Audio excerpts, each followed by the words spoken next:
태평양 전쟁의 판도를 바꾼 단 하나의 전투가 있습니다. 이 전투로 인해 한동안 위세를 떨치던 일본 제국주의는 몰락의 길을 걷기 시작하죠.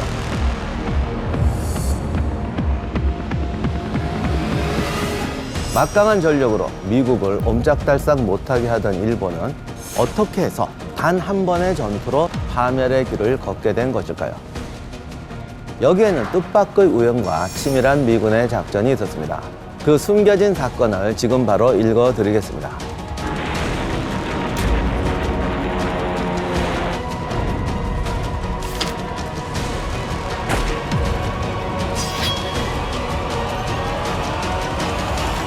안녕하세요. 세상의 모든 전쟁사를 읽어드리는 전쟁사 읽어드립니다의 역사학자 임용환입니다. 미드웨이 해전을 앞두고 일본과 미국의 전력을 비교하면 일본군의 전력이 압도적입니다. 일단 항모에서 11대 4로 일본이 우위였습니다. 그뿐 아니라 모든 게 다 일본 우위입니다. 예를 들면 항모를 운영하는 통합 전술 능력이라는 게 있는데 여기서도 일본군이 우위였어요. 항모는 사실 척수만 갖고 판단할 수가 없어요. 항모라는 게 주변에 호위함대, 수송함대, 잠수함까지 있습니다. 그래서 항모 한 척이면 항모 한 척이 아니고 말 그대로 함대 하나입니다. 그래서 이 독립함대를 운영하기 때문에 항모와 항모가 연합작전 한다는 게 진짜 어려워요. 그래서 보통은 한 척이나 두 척으로 항모 전단을 만들어서 독자적인 작전을 합니다. 그런데 일본군은 이 항모 전단을 통합해서 하나의 전투를 운영하는 정말 놀라운 능력을 보여줍니다. 그거는 사실 일본이 처음 개발한 거였어요. 그리고 그 최고의 성공 사례가 진주만입니다. 사실은 그 엄청난 항모 전단을 가지고 태평양을 모두 들키지 않고 건너가서 통합 공격을 해서 기습에 성공했다는 것은 어떻게 보면 이 현대 전쟁사에서 엄청난 사건이었습니다. 전함의 전투력도 일본군이 우위였죠. 당시 세계 최강의 전함이었던 야마토가 실전에 투입된 것이 미드웨이 해전이었습니다. 태평양 전쟁에서 해전은 이제 항모 중심의 전투로 바뀝니다. 항모 중심의 전투라는 건 결국 함재기들이 날아가서 공중전을 벌이는 게 이제 해전이 돼버린 거죠. 이것을 담당하는 전투기가 전투기, 내격기, 급강압 폭격기, 보통 이게 세 종류가 되는데 전투기와 내격기 성능은 일본군이 압도적으로 우수했습니다. 당시 미군 주력 전투기는 와일드캣이고 일본군은 제로센인데 이게 둘이 붙어요. 제로센하고 선회전을 하면 100% 죽는다. 목격한 사람이나 살아남은 사람이나 모두가 한 말이 100%라고 할 정도로 제로센의 우위였습니다. 미군이 유일하게 앞서는 기종은 급강압 폭격기 SBD 돈틀리스와 세계 최고 수준의 항속거리를 자랑하던 정찰기 카탈리나였습니다. 항공기가 좋다고 공중전에서 승리하는 건 아니죠. 항공 전술, 조종사 능력이 굉장히 중요합니다. 미군 조종사들의 실력은 솔직히 형편없었습니다. 대부분이 10대 초보였어요. 일본군은 전투기는 물론이고 내격기, 급강압 폭격기 조종사의 수준이 당시로서는 세계 최강 수준이었습니다. 일본군은 중일전쟁과 태평양 전쟁에서 이미 충분한 전투 경험을 쌓았습니다. 항공 전술에서도 일본군이 압도적으로 선진적이었습니다. 항모에는 보통 내격기, 전투기, 급강압 폭격기가 다 떠서 한 팀이 돼요. 미군은 항모 단위로 이 세 개의 부대가 떠서 날아갑니다. 그러면 얘들이 다 뜨는데 시간이 꽤 걸리겠죠. 예를 들면 전투기가 먼저 이륙하면 급강압 폭격기가 올 때까지 기다리고 있어야 됩니다. 상공에서. 그러다 보면 또 연료를 소모합니다. 그래서 얘들이 다 떠는 동안 거의 30분 이상 하늘에서 돌다가 모여서 가는 거예요. 그러니까 팀을 맞춰서 적함을 공격하러 가는 준비 시간만 해도 1시간, 2시간 이상 걸리고 기름은 엄청나게 소모하게 됩니다. 일본군은 항모를 통합 운영하면서 이걸 어떻게 했느냐? 1번 함에선 전투기가 떠요. 2번 함에선 내격기가 뜨고 3번 함에선 급강압 폭격기가 뜹니다. 그리고 정해진 자리로 딱 가면 얘들이 하나의 공격 편대가 돼서 날아가는 거예요. 걸리는 시간이 7분, 10분밖에 안 걸렸다고 그래요. 이게 얼마나 중요하냐면 만약에 수평선에서 서로 항모 전단이 보고 공격기를 출발시킨다면 미군은 공격기가 편대를 구성하기도 전에 일본기가 와서 항모를 침몰시켜버린다는 거예요. 엄청난 능력의 차이였습니다. 자, 이렇게 말씀드리면 여기서 이제 두 가지 의문이 들게 됩니다. 첫째, 일본군은 이런 압도적인 전력으로 왜 패배했느냐? 두 번째, 일본은 왜 이 압도적인 전력으로 하잘것없는 태평양의 산호초인 미드웨이를 공격했느냐? 일본군은 한 번도 미국 본토를 공격한다는 생각은 하지 않았습니다. 우리가 중국하고 싸우는 것도 끔찍한데 미국하고까지 싸울 수는 없다라고 생각하고 있었어요. 하지만 태평양은 확보해야 되니까 미군이 안 왔으면 좋겠다. 그리고 오면 니네도 다친다. 이런 식으로 해서 휴전을 맺고 태평양의 지배권을 확보하는 게 목표였습니다. 그러기 위해서 진주만을 기습했던 것인데 진주만에서 정작 항공모함은 한 척도 침몰시키지 못했어요. 이렇게 되자 일본군 지휘부가 사실은 정서적 공황 상태에 빠집니다. 미국은 건드렸는데 아무것도 하질 못한 거예요. 그러자 해군 사령관이었던 야마모토는 다시 한번 미군 항모를 잡아야 된다는 작전을 구상하게 됩니다. 지난번엔 기습해서 실패했으니까 아예 그러면 하와이를 점령해버리자. 그러면 미국 태평양 함대가 봉쇄된다는 것이었어요. 이걸 듣고 이제 해군성하고 육군들이 이제 아우성을 칩니다. 근데 그건 왜냐면 일본군은 없는 전력으로 전쟁을 시작했기 때문에 하와이를 점령하면 그 먼 하와이까지 병참선을 유지할 수송선이 없어요. 다 끌어모아도 단기 작전밖에 못한다는 상황이었거든요. 그러자 야마모토가 수정안을 냅니다. 진주만을 공격하는 대신에 진주만에 있는 항모를 끌어내서 타격하는 작전을 구상하는 거죠. 그럼 어디로 끌어낼 건가? 그때 들어온 곳이 미드웨이였습니다. 미드웨이는 하와이에서 사실 굉장히 떨어져 있는데 어떻게 보면 태평양 쪽으로 나와 있는 최고의 전초기지라는 거죠. 어쨌든 미국 영토니까 여기를 점령하면 항모들이 올 것이다.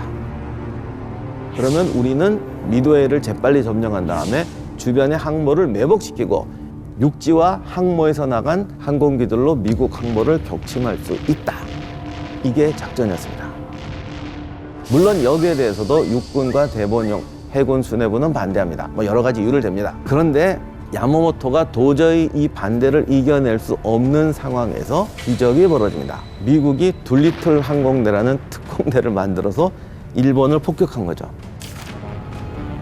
Here are the last pictures to come out of Tokyo before Pearl Harbor, cursing with all the realism possible for air raids, which they assured the Emperor and people of Japan would never be experienced. 둘리틀 공격 때는 전과는 그냥 있으나 마나한 거였어요. 그냥 폭탄 몇 발 떨어뜨리고 간 거였는데 일본군 수뇌부가 깜짝 놀라버립니다. 천황의 땅이 폭격을 당했다. 절대 미군한테 공격받지 않는다고 했던 본토가 미군에게 습격을 받았다. 갑자기 육군까지 나서서 우리가 지원해 줄 테니까 당신 말대로 미드웨이로 가자. 이런 식으로 갑자기 분위기가 바뀌어버린 겁니다. 이렇게 돼서 미드웨이 작전이 시작되게 됩니다. 미드웨이 전투의 관건은 기습이었습니다. 그런데 일본군의 미드웨이 작전은 시작할 때부터 이해할 수 없는 실수로 점철되게 됩니다. 가장 결정적인 것이 전력 분산이었어요. 원래 일본군은 자신들이 가지고 있는 11척의 항모 중에서 8척을 이 작전에 투입할 계획이었습니다. 거의 압도적이죠. 그런데 갑자기 중간에 얘기가 이상해지면서 항모 2척이 알루샨 열도 작전으로 가버립니다. 이것은 미드웨이와 상관없는 완전히 별개의 작전이었는데 2개의 작전을 동시에 진행해버린 거예요. 그래도 6척이 미드웨이로 갈 예정이었는데 또 2척을 쓸데없이 사노에 해전에 보내버립니다.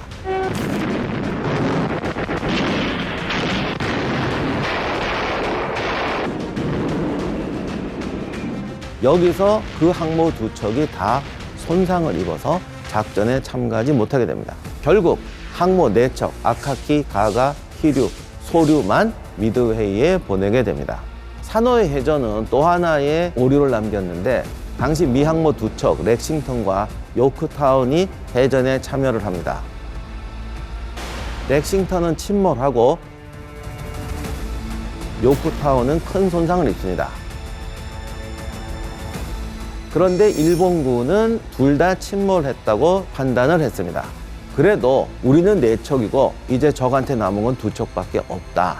게다가 사노에 해전에 참여했던 5항공모함 전대는 가장 실전 능력이 떨어지는 함대였는데 그래도 2대1로 붙어서 우리가 이겼다. 그렇다면 최강 전력을 자랑하는 1, 2 함대가 가는 미드웨이에서는 아주 손쉽게 이길 수 있겠구나 라고 판단하게 됩니다. 그러나 미국이 생각처럼 만만치가 않았어요. 사노에 해전에서 피해를 입었던 요크타운을 긴급 수리해서 미드웨이에 투입하게 됩니다.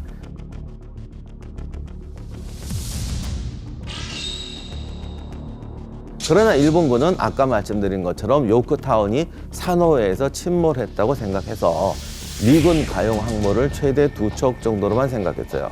그리고 만에 하나 객관적 전력이 동등하다고 해도 우리가 조종술이나 전투 경험이 훨씬 높기 때문에 미군 따위는 이제 별게 아니다. 우리는 압도적으로 미드웨이를 점령할 수 있다라고 생각하는 거죠. 하지만 전쟁이라는 건 항상 만에 하나의 가능성을 생각해야 하는 것이죠. 예를 들면 사자가 토끼를 사냥할 때 이건 너무 창피하니까 내가 한쪽 발은 접고 뛰겠다. 이래서는 안 된다는 겁니다. 이게 정말 전술의 기본이고 여기서 일본군이 마지막 실수를 합니다. 모든 전쟁은 전쟁을 벌이기 전에 워게임을 해봅니다. 그러니까 요즘 같으면 시뮬레이션을 하는 거죠. 그런데 미국군으로 설정된 장교들이 진짜로 열심히 했어요. 나중에 벌어지는 미드웨이 해전에서 실제 미군이 했던 전술 그대로를 재현합니다. 그렇게 해서 붙었더니 우리가 알고 있는 미드웨이 해전 결과랑 똑같은 결과가 나온 거예요. 그러면 이걸 보고 작전을 바꿔야 되는데 이럴 수가 없다. 미군은 이렇게 똑똑하지 않다. 걔들은 바보니까 이쪽에서 올 리가 없어. 이런 식으로 마구 우겨가지고 결과를 바꿔버립니다. 여기서 그 야마모토가 직접 보고 있었거든요. 이게 이제 야마모토의 명성에 이제 획기적인 이제 오욕이 되는 건데 무슨 이유였는지 모르지만 결국 미드웨이 공격 함대 편을 들어주면서 일본군은 운명의 길로 빠져들게 됩니다.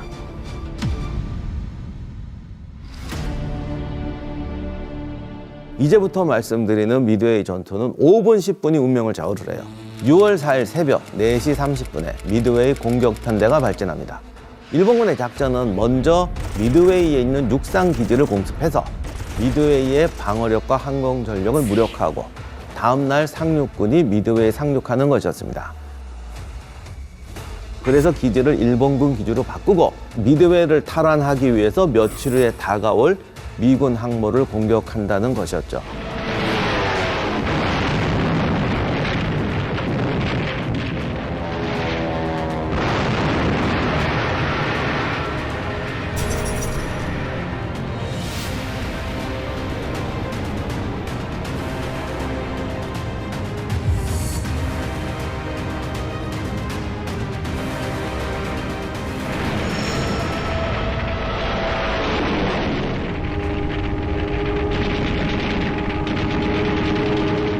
진주만에서는 미군이 잠자고 있을 때 일본군이 공격을 해서 항공기를 다 격파할 수 있었는데 이번에는 이미 항공기가 이륙하고 빈 기지를 공습하게 되는 것이죠. 더 놀라운 사건은 일본군의 함재기가 미드웨이를 공격하기 위해서 가는 동안 갑자기 일본군 함대에 미국 공격기들이 나타납니다. 7시 10분에 미드웨이에서 출발한 내격기들이 일본군 함대를 공격하게 돼요. 물론 이 내격기들은 다 실패합니다. 하지만 예상치 못하게 이들이 일본군 함대를 공격해 오니까 여기에 충격을 받습니다. 원래대로라면 얘들이 잠자고 있을 때 미드웨이를 습격해서 아무런 공격을 안 받아야 되거든요. 그런데 얘들이 온 거예요. 미드웨이 해전에서 일본군에 보이지 않는 실수 중에 하나는 진주만의 기억에 너무 사로잡혀 있는 거예요. 근데 진주만이 성공할 수 있었던 건 완벽한 기습이었기 때문에 가능했다고요. 근데 미드웨이 때는 미군이 이미 충분히 알고 있었습니다. 가장 결정적인 것이 미군의 암호 해독팀이 일본군의 무선 교신을 해독하고 있었다는 것이죠. 미군의 로스토프 중령이라는 암호 해독가가 일본군의 교신에서 한 가지 중요한 단서를 찾습니다. 바로 AF라고 지칭하는 목표물에 관한 일본군의 암호문을 해독한 것입니다. 그래서 이걸 들여다봤더니 지난 3월에 일본군 교신 중에 AF를 지나가고 있다라는 문장을 찾아낸 겁니다. 요걸 힌트로 일본군이 태평양에서 지나갈 수 있는 섬은 미드웨이 제도뿐이다. 하와이로 지나갔을 리는 없으니까. 그래서 미드웨이라는 거를 추정을 합니다. 그런데 요거 가지고는 증거가 부족하잖아요. 상관한테 보고를 했더니 그걸로는 믿을 수 없어. 이렇게 답이 왔습니다. 그러자 미끼를 던집니다.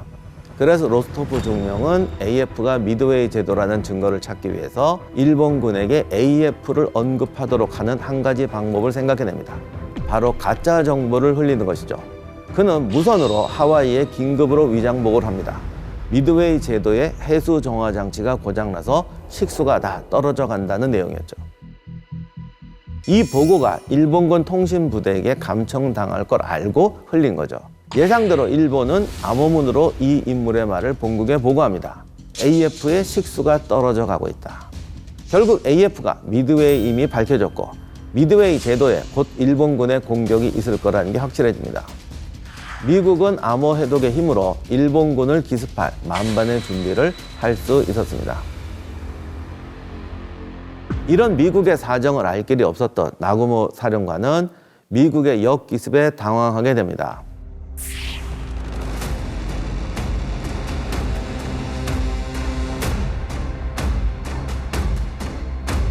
함정 공격용으로 대기시켰던 나머지 절반을 육상 공격용 무기로 교체하라는 명령을 내립니다. 요 직전 7시 28분에 아까 말씀드린 일본군 정찰기가 미군 함대를 발견합니다. 그러나 무전을 잘못해가지고 항모가 있는지 확인을 못했어요. 갑자기 일본군 지휘부가 난리가 납니다. 똑똑한 친구는 거기 구축함만 있을 리가 없잖냐. 배를 봤다면 항모가 있는 것이다. 그런데 확인되지 않는 상황에서 나머지 절반을 무조건 투입할 수도 없어요. 거기다가 미드웨이도 공격해야겠다고 지금 머리가 복잡하거든요. 이런 상태에서 망설이다 보니까 미드웨이 공격을 위해서 무장 교체는 계속 진행되고 있었습니다. 7시 47분에 미드웨이발 해병 항공대였던 핸더슨 소령이 지휘하는 미 해병대 급강화 폭격기 16대와 B-26 폭격기 15대가 습격을 합니다. 이 공격 부대는 폭탄을 한 발도 맞추지 못했고 핸더슨 편대는 전멸해버립니다. 그런데 이 2차 공격 직후에 일본군 정찰기가 항모를 봤다는 얘기를 그제야 합니다. 그러자 나구모는 이제야 비로소 지상 공격에서 함대 공격용으로 무장 교체를 지시합니다. 하지만 이 교체 시간은 적어도 1시간 30분이나 걸리는 긴 작업이었습니다. 일본군 항모들 전체가 미군 항모를 공격할 준비를 완료할 때는 9시가 지나서였습니다. 그러면 이 사이에 미군은 뭘 하고 있었을까? 일본군이 미 항모의 존재를 망설이는 동안 미군은 신속하게 대응했습니다. 가장 먼저 출현한 미군 공격기는 호넷에서 발진한 뇌격기 편대였습니다. 뇌격기는 해면에 바짝 붙어서 수평으로 진행하다가 어뢰로 공격합니다. 해면에 바짝 붙어서 가야 되니까 전투기 공격에 제일 취약합니다. 미군 전투기들은 공중전을 시작하자마자 제로센의 밥이 됩니다. 호넷에서 출발한 공격기들은 3분의 1은 다른 방향으로 갔고 윌드런 편대는 전멸했습니다. 280km나 떨어져 있는 일본 항공모함을 찾지 못하고 상공에서 길을 잃어버립니다. 이제 더 헤매다가는 연료가 떨어질 위험천만한 상황이었습니다. 그런데 여기서 반전이 일어납니다. 연료가 거의 바닥날 10시 20분에서 30분쯤에 구름 아래 바다에 떠있는 일본 전투함을 본 겁니다. 이 전투함은 미국 잠수함을 추격하다가 떨어졌던 건데 잠수함을 쫓아버리고 본대로 귀환하는 길이었어요. 맥클러스키는 저게 분명히 본대로 귀환하는 전투함일 것이다 라고 보고 구름 속에 숨어서 그 전투함을 따라갔습니다. 그러자 과연 일본 항공모함이 있는 본 함대를 만나게 된 것이죠. 당시 바다에 있던 일본군은 산발적으로 공격해오는 미군기 때문에 정신이 없었습니다. 하필 여기 때 구름이 깔려가지고 급강화 폭격기가 접근하는 걸 전혀 발견을 못했어요. 급강화 폭격기는 수직 강화하기 때문에 당시 어떤 대공 무기도 수직 강화하는 급강화 폭격기를 맞출 수가 없어요. 지금 같으면 미사일로 맞추겠지만 그때는 기총사격이기 때문에 맞출 수가 없습니다. 그래서 급강화 폭격기는 반드시 공격 지점에 도달하기 전에 끊어줘야 됩니다. 그런데 정신없는 사이에 이미 거기에 도달했던 겁니다. 그 결과 미드웨이 해전에서 5분의 기적이라 불리는 사건이 벌어집니다. 미군 항공기가 일본 항공모함 3척의 폭탄을 직격시킨 것입니다. 항공모함 중 한 척인 소류는 폭탄 3발을 맞았고 카가는 너무 많은 폭탄을 맞으며 침몰했습니다. 게다가 당시 일본군 경납고에는 무장 교체하느라고 어뢰와 폭탄이 잔뜩 쌓여 있었기 때문에 한 발만 경납고에 떨어져도 말 그대로 대폭발이 일어나 버립니다. 나구모가 타고 있었던 기함 아카키가 단 이 한 발에 침몰해 버립니다. 남은 히류는 끝까지 버티면서 다음날 미군을 공격합니다. 그래서 요크타운호를 침몰시키죠. 하지만 미군 항모에서 출발한 공격기들이 마지막 남은 희류까지 공격해서 바닷속으로 침몰시켜버립니다. 이렇게 해서 일본의 핵심 전력이었던 항공모함 4척이 모두 태평양에 침몰해버립니다. 그뿐만 아니라 전투함 2척과 항공기 250여 대, 조종사 등 3천여 명이 전사합니다. 미군 역시 부활했던 요크타운이 끝내 침몰했지만 요크타운의 승무원들은 모두 생還시켰습니다. 미군의 손실은 전투함 1척과 항공기 150대, 307명에 전사했습니다. 일본군의 손실은 항모뿐만이 아니라 항모에 탑승했던 조종사와 정비사 등 그들이 오랫동안 양성해온 최고의 인력을 잃었다는 것이죠. 이것이 앞으로 태평양 전쟁에서 일본군의 전력을 약화시키는데 결정적인 요인으로 작용합니다. 일본의 전략 실수를 초래한 근본 원인은 4가지입니다. 첫째, 대본형의 전쟁 전략 부재. 태평양 전쟁이라는 거대한 규모에 비해서 준비된 전략이 너무 급조된 것이었죠. 원래 중국과 만주를 노리다가 미국의 금수 조치 때문에 태평양으로 화살을 돌린 것이라 전체 구상이 엉성하고 빈 곳이 많았습니다. 모두가 모여서 제대로 전략이라도 짰으면 모르겠는데 일본군 내에서 육군과 해군의 갈등은 끔찍했죠. 근데 사실 어느 나라나 육해공군은 사이가 안 좋습니다. 그러나 중요한 건 필요할 때 협력해야 되는데 필요할 때 더 싸운다는 거예요. 이게 어느 정도였냐면 대본형에서 육군 해군 합동회의를 하면 해군 사령관은 이렇게 팔짱 끼고 그냥 잣댑니다. 자기 입으로 그랬어요. 자는 신용한다고. 세 번째는 경직된 조직 문화와 관료주의입니다. 일본군이 진주만 기습해서 미국 항모를 침몰시키지 못했어요.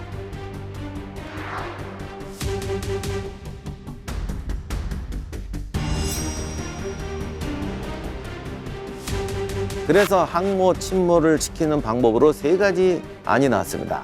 첫째가 미드웨이 공격, 그 다음은 알루샨 공격, 남태평양에서 미국에서 호주로 오는 항로를 차단하자는 3가지 안이었는데 이 셋 중에 싸워서 어느 하나를 선택해서 집중해야 했는데 이 셋을 발휘한 것이 조직이 다르다고요. 결국 야마모토 안이 승리하지만 야마모토도 다른 사람들의 체면을 살려줘야 되는 거예요. 그러니까 1안을 하고 2, 3안을 폐기한다가 아니고 다자로 결정나요. 한마디로 말하면. 그래서 어이없는 미드웨이와 알루샨 동시 진행 작전이 시행되었고 이게 성공하면은 3안을 하겠다라는 식으로 전략이 정비가 됩니다. 일본군의 관료주의와 적당주의에서 또 하나 문제가 됐던 게 내부의 커뮤니케이션 문제입니다.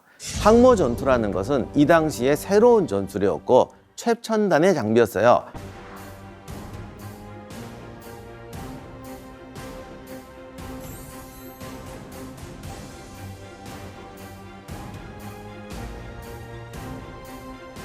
그러니까 미국이든 영국이든 일본군이든 항모 전술은 다 초보적인 상태였습니다. 결국 이 항모 전술이야말로 혁신, 도전, 창의의 시험대였던 것입니다. 일본군도 이걸 알았기 때문에 항모 전단에는 가장 창의적인 인재들을 투입했습니다. 당시 일본 항모 전단에는 아랫사람에게 전문가에게 위임하는 것이 풍토가 되어 있었습니다. 오히려 이 바람에 지휘관이 결정하지 않는다는 그런 비난을 받을 정도였어요. 이런 풍조에도 불구하고 그 사회가 가지고 있는 본질적인 문화는 극복할 수가 없어요. 전통적인 일본의 어떤 폐쇄성, 체면 문화, 경직성이 존재했던 것입니다. 그러다 보니 어떤 결정적인 상황이 왔을 때 이렇게 하면 안 된다라고 뒤집는 걸 못합니다. 미드웨이 해전처럼 5분의 승부에 이런 순간적인 경직성이 승부를 좌우하는 결정적인 요인으로 작용하게 됐던 겁니다. 4번째가 미국 공포증입니다. 유럽 전쟁, 독서 전쟁을 하면서 미국의 생산력이 전쟁 전개에 얼마나 큰 영향을 미쳤는가를 우리가 봤습니다. 전 지구에서 벌어지는 대포와 포탄과 트럭을 3분의 1을 미국이 갖다 댔으니까 당시에 미국의 공업 생산력은 정말 공포스러운 수준이었습니다. 일본은 이걸 너무 잘 알고 있었죠. 항모만 해도 태평양 기준으로 일본군은 11척, 미군은 4척이었습니다. 그런데 1945년까지 일본군이 추가로 건조한 항모는 1척뿐이었어요. 미국은 개전 당시에 이미 10척을 동시 제작하고 있었고 종전전에 실전을 투입합니다. 그러니까 이런 미국의 생산력이 늘 부담스럽기 때문에 야마모토는 기습적인 전술로만 미국을 상대할 수 있으며 미국을 굴복시키기보다는 길을 꺾어서 협정을 맺는 것이 최선이라고 생각했던 것입니다. 그러다 보니까 공격 일변도에 무리한 전술을 추구하게 됩니다. 이것뿐만이 아니죠. 정찰기, 수송선, 가능한 모든 것을 포기하고 공격에 치중하는 불균형이 생깁니다. 이것이 단기전, 순간적인 전투에서는 유리할 수 있지만 장기적인 전쟁을 치를 때에는 전력의 균형이라는 것이 너무나 중요합니다. 일본군은 이런 불균형 속에 있었고 미드웨이 해전의 패배는 정해져 있었던 것입니다. 미드웨이 해전에서 대패한 일본은 여기서 주저앉을 수 없다고 판단합니다. 아직 남은 계획이 하나 있었습니다. 제3한 태평양에서 호주로 되는 연결점을 차단한다. 일본 해군은 호주와 인접한 솔로몬 제도를 점령하고 비행장을 건설합니다. 솔로몬 제도를 점령해서 그 지역의 제해공권을 장악해서 미국과 호주 간의 연결을 차단하고 과달카날 섬을 남방의 거점으로 삼으려는 의도였던 것입니다. 일본은 최강 세력인 미국의 남태평양 지역의 진출을 억제해야 했고 미국은 자원의 보고인 남방 지역이 일본의 손아귀에 들어가는 것을 막아야 했습니다. 그 시발점이 과달카날 섬이었던 것입니다. 일본군이 과달카날에 진출하자 미군과 호주는 깜짝 놀랍니다. 호주는 땅은 엄청나게 넓지만 인구가 적잖아요. 호주가 군대가 거의 없었어요. 그러니 만약에 일본군이 호주에 상륙하면 호주는 유럽에 파견한 군대까지 불러들여야 할 상황이었습니다. 그래서 미군은 즉각 반격에 나섭니다. 솔로몬 제도 과달카날 섬에 해병대를 상륙시켜서 일본 해군이 완공을 앞두고 있던 비행장을 점령하고 비행장의 이름을 미드웨이 해전에서 전사한 핸더슨으로 변경합니다.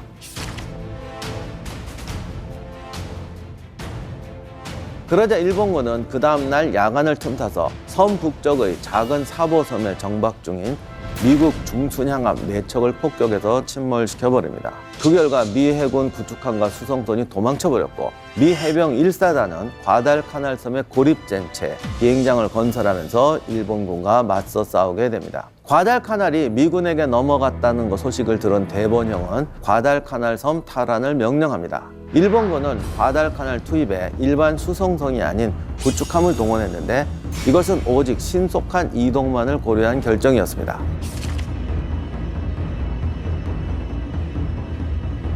비좁은 구축함에 병력과 물자를 싣는데 한계가 있었으므로 병력의 절반 이상은 물론이고 대포와 같은 중화기는 그대로 일본에 남겨두게 됩니다. 결과적으로 과달카날 탈환전에 동원된 것은 916명의 이른바 알보병뿐이었죠. 이미 과달카날에는 중무장한 11,000여 명의 미군이 진지를 구축하고 있었으므로 일본군의 과달카날 섬 탈환은 처음부터 불가능한 임무였던 것입니다. 그러나 일본군은 개의치 않습니다. 자기들은 무적이다. 열흘이 지난 8월 18일 밤 일본군은 자신들의 공격 목표였던 비행장에서 동쪽으로 30km 이상 떨어진 해안에 상륙합니다. 미군의 열세함을 확신한 일본군은 후속 부대의 지원조차도 없는 상태에서 공격을 시도합니다. 이것은 완전히 큰 오판이었죠. 대본영이 부실한 정보력도 문제의 주 원인이었지만 육군 자신들이 연승에 취해서 자신들을 무적의 황군이라고 자부했던 것이 문제였습니다. 그리고 미드웨이 해전의 참패는 비밀에 붙여져서 이들은 그 사건을 알지 못했습니다. 사실은 지도도 제대로 없어가지고 그냥 섬이니까 해안선을 따라 쭉 가면 도착하겠지 이런 식으로 해서 진격합니다. 모든 군대 전투는 결국 지형이에요. 게다가 일본군은 정말 자신 있는 전술이 하나 있었는데 야간 전투와 백병 돌격이었습니다. 당시 세계의 모든 군대들이 야간 전투 훈련을 별로 안 했습니다. 그러니까 깊은 밤에 일본군 병력들이 군도와 총검을 들고 돌격하면 이 약해 빠진 미군 혼비백산에서 괴멸될 것이라고 생각했습니다. 그러나 이들은 일본군이 기대한 오합지졸이 아니라 만반의 준비를 갖춘 정예병력이었습니다. 이때 일본군에게 내려진 명령은 총격전으로 응전하면서 후퇴하는 것이 아니라 군도와 총검에 의지한 돌격.